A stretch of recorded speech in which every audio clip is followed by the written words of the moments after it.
আজ আমি তোমাদের একটি নতুন গল্প শোনাবো। চলো শুরু করি। আমার কোনো কথাই শুনলে না। আমি তোমার সাথে গেলে কি ক্ষতি হতো? এখানে তো ওরা সবাই আছে নাকি? আরে বাবা, রোগীর সংখ্যা ক্রমশ বাড়ছে, তাই তোমার এখানে থাকাটা অনেক বেশি দরকার। ইস, অনেকটা দেরি হয়ে গেল। আর একটু তাড়াতাড়ি বেরোলে ভালো হতো গো। তুমি এত চিন্তা করছো কেন হারুদা? যদিও প্রথমবার যাচ্ছে, কিন্তু আমি তো আর বাচ্চা ছেলে নই। আরে একটা মাঝি নেই কেন ঘাটে? শুধু শুধু কি আর চিন্তা করছি গো? ওই কালমুনি জঙ্গলটা একেবারে সুবিধের নয়। লোকে বলে ওখানে অনেক অপদেবতার বাস আছে। তাছাড়া বাঘ, ভাল্লুক, দত্তি, দানব সে তো আছে। ওরে বাবা, তোমার ওই দত্তিদানার গল্প রাখো তো। হারুদা, ওই দেখো মাঝি ভাই আসছে। হ্যাঁ, হ্যাঁ, তুমি যাও তবে। মাঝি ঘাটে নৌকা লাগালেই আমি চলে যেতে পারবো। বেশ, আমি যাচ্ছি তাহলে। ও মা, এ ডাক্তার বাবু যে যাবেন কোথায়? ময়ূরগঞ্জ, জলদি পৌঁছে দেবে তো? অবশ্যই অবশ্যই, আপনি উঠে আসেন।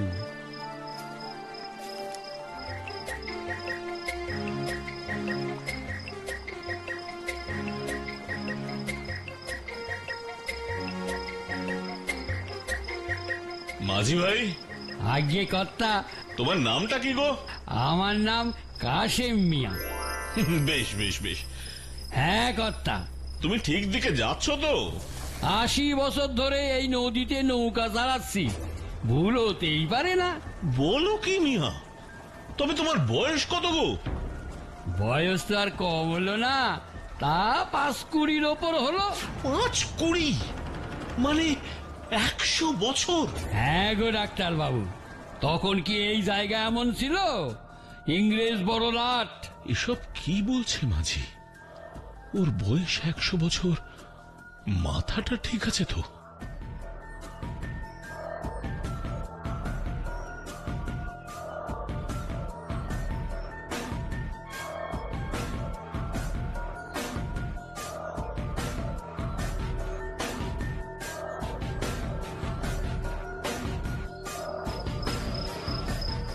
এ আমাকে কোথায় নামালে মাঝি? এই যে শুধু জঙ্গল আর মাঠ, বাসের চিহ্নও তো দেখছি না। তবে কি ময়ূরগঞ্জ যাবার শেষ বাসটা চলে গেল? হ্যাঁ, হ্যাঁ, কি আশ্চর্য! মাঝি ভাই গেল কোথায়? ও মাঝি ভাই, মাঝি ভাই, মাঝি ভাই কোথায় গেল? ও মাঝি ভাই, কোথায় গেলে? আরে লোকটা কি হাওয়ায় মিলিয়ে গেল নাকি?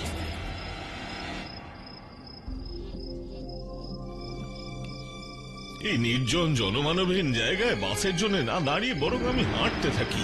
রাস্তাটা মনে হয় হ্যাঁ হ্যাঁ, ওইদিকে গেলেই পাবো। একটু এগিয়ে দেখি।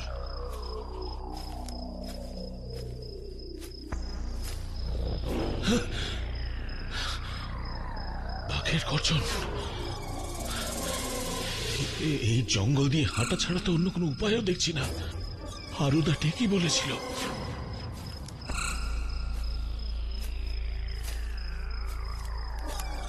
আরে আরে, ওই তো একটা লোক। দাদা, ও দাদা, দাদা একটু শুনবেন? শুনতে পাচ্ছেন? হ্যাঁ, আপনি কি ওঝা যে এত রাতে একা? ওঝা হবো কেন? আমি ডাক্তার। না মানে এত রাত্রে আপনাকে দেখে একটু ভয়। আমি ময়ূরগঞ্জ যাব। শেষ বাসটা কখন? বাস? হ্যাঁ, বাস। সে বাস কি এখনো বসে আছে গো? ওখানে যাবেন কেন? সেখানে ওলা ওঠায় নাকি সবার অবস্থা খারাপ, তাই রোগী দেখতে যাচ্ছি। ও আচ্ছা, ওই কালমুনি জঙ্গল পেরিয়ে চাঁপাডাঙ্গা, তারপর গ্রাম ময়ূরগঞ্জ। আচ্ছা চলি দাদা, অনেক ধন্যবাদ। কিন্তু এত রাতে একা যাবেন? ওই জঙ্গলে তো সাপ, বাঘ, হাতি সবই আছে। আপনি বরং আমার সাথেই চলুন। দাদা, রাতের মধ্যেই আমাকে ময়ূরগঞ্জ পৌঁছতে হবে। তবে আমিও জঙ্গলের দিকে যাই, চলুন। কেন? আপনি কি এই জঙ্গলে থাকেন নাকি? আরে না না, তা কেন? আসলে আমার বাড়ি ওই জঙ্গলে, তাই আমি বলি কি আজ রাতটুকু আমার বাড়িতে কাটিয়ে যান। রাত তো বেশি বাকি নেই, সকালে চলে যাবেন খন। প্রস্তাবটা মন্দ নয়, এত রাতেই জঙ্গলের পথে হেঁটে যাওয়াটা নিরাপদ হবে বলে মনে হচ্ছে না। ঠিক আছে দাদা, চলুন আপনার বাড়ি যাই। বাসটা চলে গেল বলে। 30 বছর আগে আমার বাস চলে গেছে। মানে ভেবে দেখুন তো আমার কি অবস্থা। কি? না না, কিছু না। দাদা, আপনি কি এখানে আপনার পরিবার নিয়ে থাকেন? হ্যাঁ হ্যাঁ হ্যাঁ, পরিবারই বলতে পারে। মোট 12 জন মিলে আমাদের পরিবার। আরে বাবা, 12 জন, মানে বেশ বড় পরিবার তো। বাহ, খুব ভালো। হ্যাঁ, ভালো তো বটেই, কারণ আজ রাতে পরিবার আরো বড় হবে। এখানে একটু দাঁড়ান, আমি ভেতরে খবর দিয়ে আসি। সাধু চরণ বাবু, তারপর ওই মাঝি, এদের সবার কথাগুলো যেন কেমন কেমন। মনে হয় এই জঙ্গলে একা একা থাকতে থাকতে এদের সবার মাথার দোষ হয়ে গেছে। উফ, সকাল হলে মাঝি। আসুন ভেতরে। কে? আগে আমি বাড়ি 6 নম্বর। সাধু চরণ একটু কাজে গেল। 6 নম্বর? 6 নম্বর মানে? এখন আপনি আগে ভিতরে চলুন, পরে সব কথা হবে।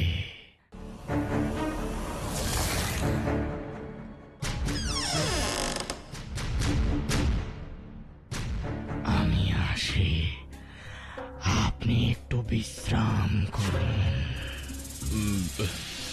আমাকে একটু জল দেবেন? জল? হ্যাঁ, একটু খাবার জল। জল দেব কোথা থেকে? 30 বছর আগে তো নদী আছে আর জল পাবেন না। কিন্তু কর্তা, খাবার কিছু নেই, রাতটা উপোস করতে হবে, কিছু মনে করবেন না যেন। জলটা খেয়েই শুয়ে পড়ুন, আমরা যাই, অনেক কাজ বাকি আছে।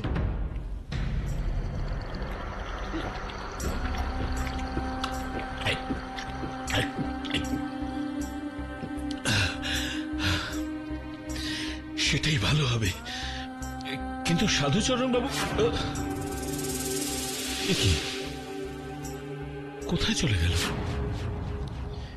এদের সব ব্যাপারই কিরকম গোল মেলে। রোগী দেখতে সে সব পাগলের পাল্লায় পড়েছে। যাকে আর তো কয়েক ঘন্টা।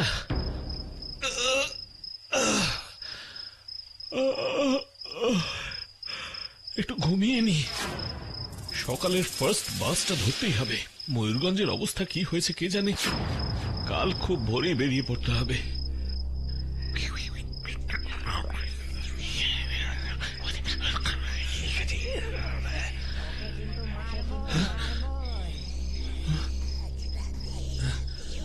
কোত্থেকে আওয়াজ আসছে? কারো যেন কথা বলছে।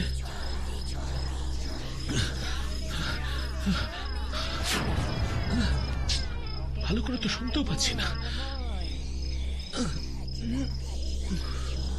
ওকে কিন্তু মারবই।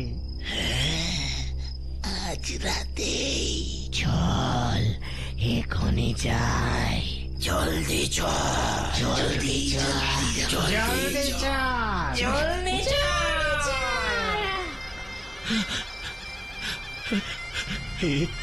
আমি কি শুনলাম? তবে কি ওরা জঙ্গলে দস্যু আমাকে মারবার ষড়যন্ত্র করছে? কি সাংঘাতিক! আমি এখন কি করি? পালাতে গিয়ে যদি ধরা পড়ে যাই? না না না, দরজা বন্ধ করে ঘরেই থাকি বরং। দরজাটা ভালো করে আটকেছিলাম তো, আগে সেটা দেখি। দরজাটা ভালো করে আটকেছি কিনা দেখি তো।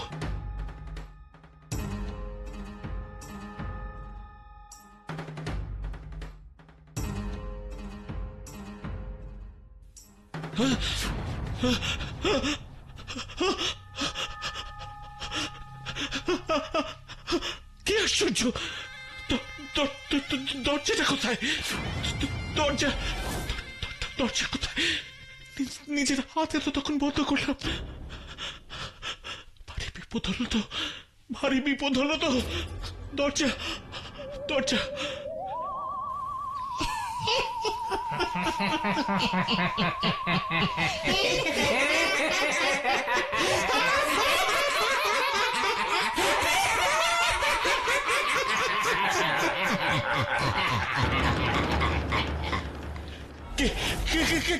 কে তোমরা?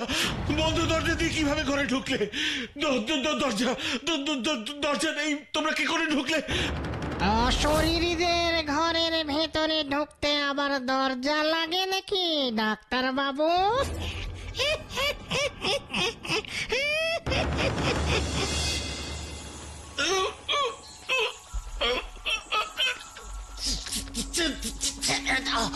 ছেড়ে দাও বলছি।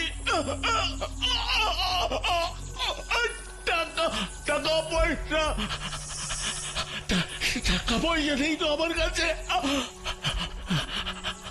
টাকা কে চেয়েছে আপনার কাছে ডাক্তার বাবু?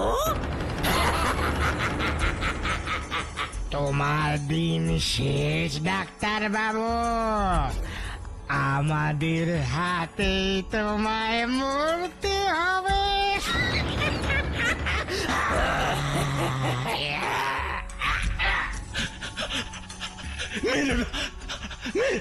মেরে না আমায়, ছেড়ে দাও।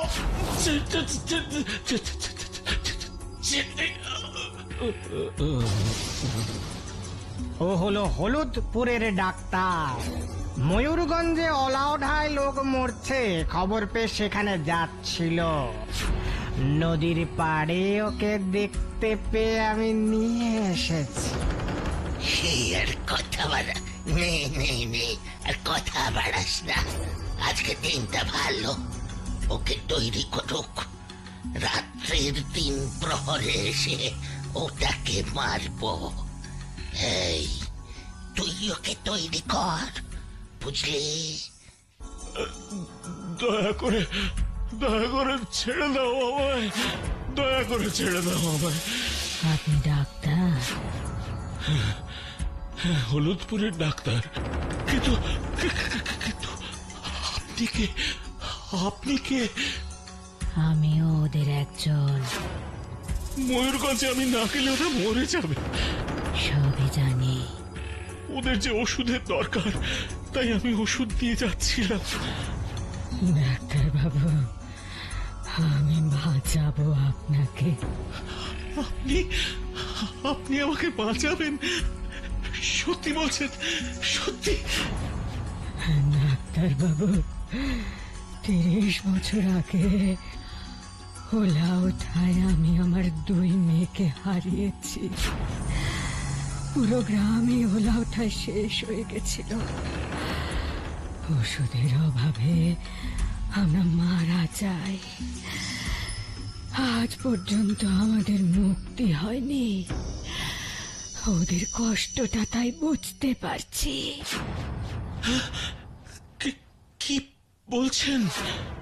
তার মানে আপনারা সবাই? হ্যাঁ ডাক্তার বাবু, আমরা কালবনি জঙ্গলের প্রেতাত্মা। প্রেতাত্মা? প্রেতাত্মা? আমরা অতৃপ্ত প্রেতাত্মা। গ্রামে তখন পোড়ানোর মতো একটা লোকও ছিল না। কিন্তু আপনি আর দেরি করবেন না ডাক্তার বাবু, ওরা আসার আগে চলে যান। ময়ূরগঞ্জের মানুষদের বাঁচান। হ্যাঁ বাঁচাবো, কিন্তু আমি এখান থেকে কিভাবে যাব? আপনি বলুন, আমি কিভাবে যাব এখান থেকে? আমি আপনার যাওয়ার ব্যবস্থা করছি, আপনি নিশ্চিন্তে থাকুন।